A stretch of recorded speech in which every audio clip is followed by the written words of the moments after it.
Hello friends, हम SSC season pre में maths के जो क्वेश्चन आए थे तो सॉल्व करते हैं। ठीक है, पिछले लेक्चर में हमने क्या किया, 5 मार्च की फर्स्ट शिफ्ट के क्वेश्चन सॉल्व किए हैं। बचे हुए क्वेश्चंस को क्या करेंगे, इस लेक्चर में कंप्लीट करेंगे। ठीक है ना। करेंगे आज का पहला क्वेश्चन जो किस पे है, डीआई पे। ठीक है, क्वेश्चन क्या है, 6 वर्ष में 4 वस्तुओं का निर्यात गिवन है आपको। 4 वस्तुएं कौन कौन सी हैं, ए बी सी डी। ठीक है, उसी में बेस्ड पहला क्वेश्चन क्या है, किस वर्ष में वस्तु डी का निर्यात 6 वर्षों के दौरान बी के औसत निर्यात का 1.4 गुना था। ठीक है, तो सबसे पहला काम क्या करेंगे, हम बी का औसत निर्यात फाइंड करेंगे। वो कैसे फाइंड करेंगे, सबको जोड़ करके कितने साल हैं, 3 3 6 से क्या करेंगे, डिवाइड करेंगे। ठीक है, तो यहां देखिए तो कितना होगा, 1 2 3 4 5 2 7 यानी कितना हो गया, तो आप बोलोगे 700। क्लियर है। 3 2 5 3 8 से 14 8 22 यानी कितना हो गया, तो आप बोलोगे 220। 8 4 12 8 20 9 29 2 31 9 40 यानी टोटल कितना हो गया, 7 2 9 यानी कितना आया, तो आप बोलोगे 960। कितने से डिवाइड करना, 6 से, तो कितना आएगा, तो आप बोलोगे 160। क्लियर है। इसका 1.4 गुना निकालना है।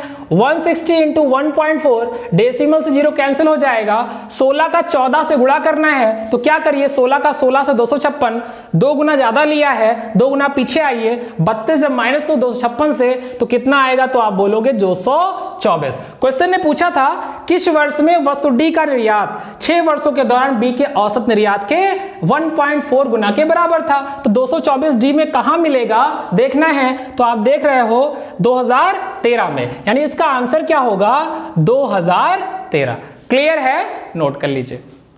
इसी क्वेश्चन बेस्ड अगला क्वेश्चन क्या था, 2014 और 15 में वस्तु ए के कुल निर्यात का 11 और 15 में सी के कुल निर्यात से अनुपात। ठीक है, तो 14 और 15 में ए का निर्यात कितना है, तो आप बोलोगे 825। क्लियर। फिर क्या पूछा, 11 और 15 में सी का, तो 11 में और 15 में कितना है, 3 2 5 यानी 550।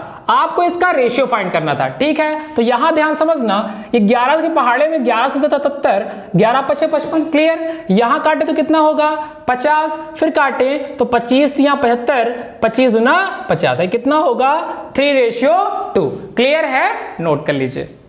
करेंगे अपना अगला क्वेश्चन इसी पे। क्वेश्चन क्या है, 2012 से 14 तक वस्तु ए का कुल निर्यात 15 में सभी 4 वस्तुओं कुल निर्यात से कितना प्रतिशत कम है। ठीक है, ध्यान समझना, यहां क्या कहा, 12 से 14 तक जोड़िए, 4 3 7 2 9, यहां 950, 70 जोड़ेंगे तो कितना होगा, तो आप बोलोगे 1020। ठीक है, आगे क्या कहा, 2015 में सभी 4 वस्तुओं को जोड़िए, 4 2 6 3 9 2 1100, तो ये हो गया 1115 और कितना हो जाएगा, 1190। क्लियर। यानी कितना अधिक है, तो आप बोलोगे, यहां पे देखिए 70 हो गया, कितना आया, 170। ठीक है, क्या कह रहा, कितना कम था, किससे, जिससे कहेगा उसको कहां रखना है, बेस में। तो बेस में क्या जाएगा, तो आप बोलोगे 190 मल्टीप्लाइड बाय 100। ठीक है, आप भी जानते हो ये तो 0 0 कैंसिल हो गया, ये किसके पहाड़े में आता है, 17 कम 17, ये 7 गुना हो गया। और आप भी जानते हो 1/7 की परसेंटेज वैल्यू क्या होती है, तो आप बोलोगे 14.28%। क्लियर है, नोट कर लीजिए।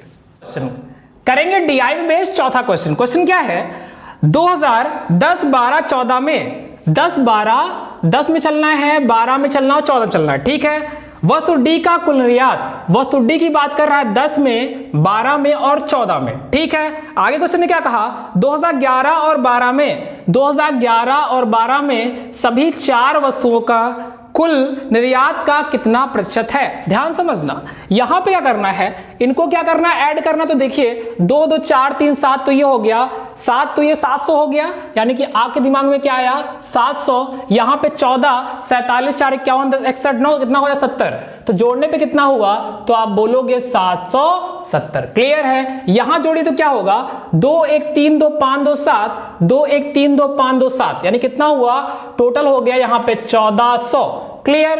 अब ध्यान समझना, आगे जोड़िए, 5 3 8 4 12 8 20, 2 22 3 25 3 28 4 32 यानी कितना हुआ, तो आप बोलोगे 320। अब क्या जोड़ना है, इकाई का अंक, यहां पे होगा 4 4 8 2 10, 5 15 8 23 7 30 यानी कि टोटल कितना हो गया, तो आप बोलोगे 14 3 17 1750, यानी कि 770 बटे 1750 गुना कितना करना 100। तो 0 से 0 तो कट गया, आप देखिए यहाँ पे 7 से काटेंगे तो 11 होगा, यहाँ पे कितना आएगा 7 14 7 5 35। क्लियर, 25 चौके होता है 100, 11 चौके होता है 44%, यानी आंसर क्या होगा 44%। क्लियर है, नोट कर लीजिए।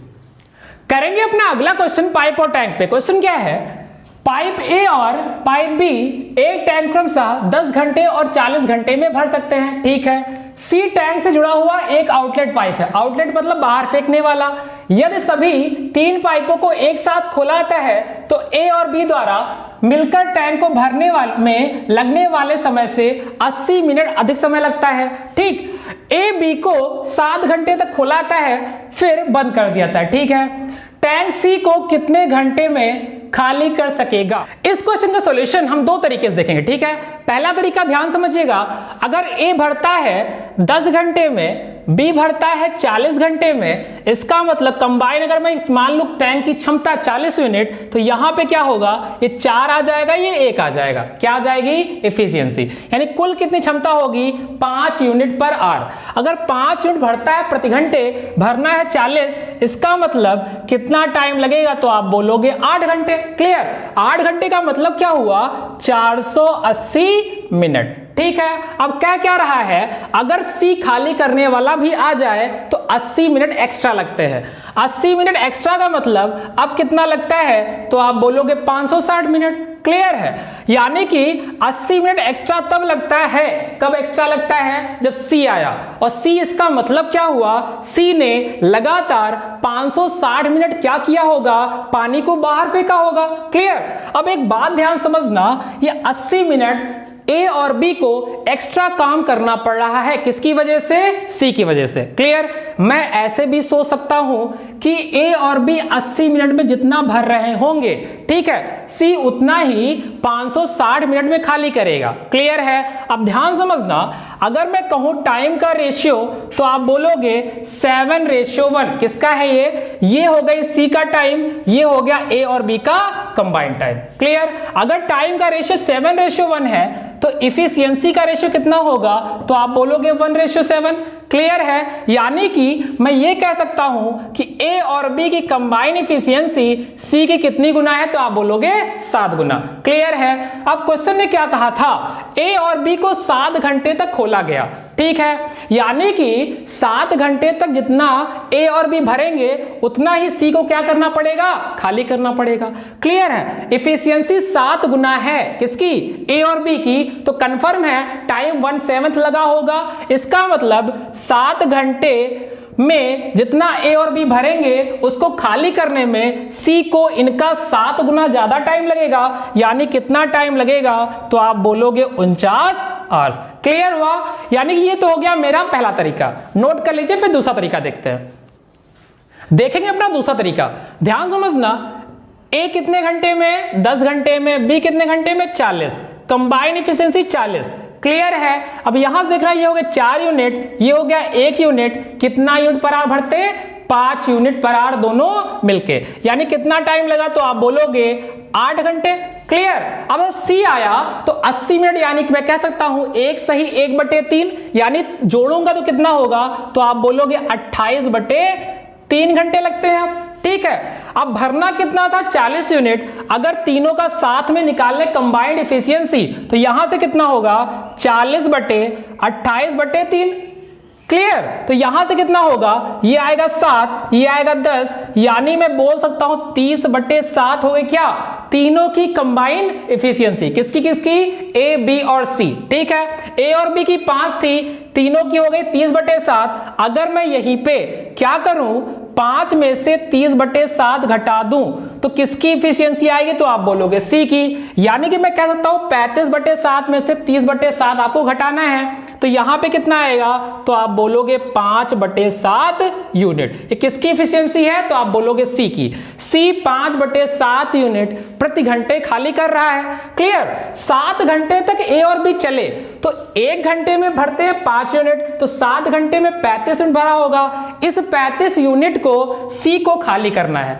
35 यूनिट को सी को खाली करना है, इफिशियंसी है 5/7 यूनिट पर आवर, काटेंगे तो 7 सतह कितना आएगा, तो आप बोलोगे 49 आर। इस तरह से भी इस क्वेश्चन को सॉल्व किया जा सकता है। क्लियर है, नोट कर लीजिए।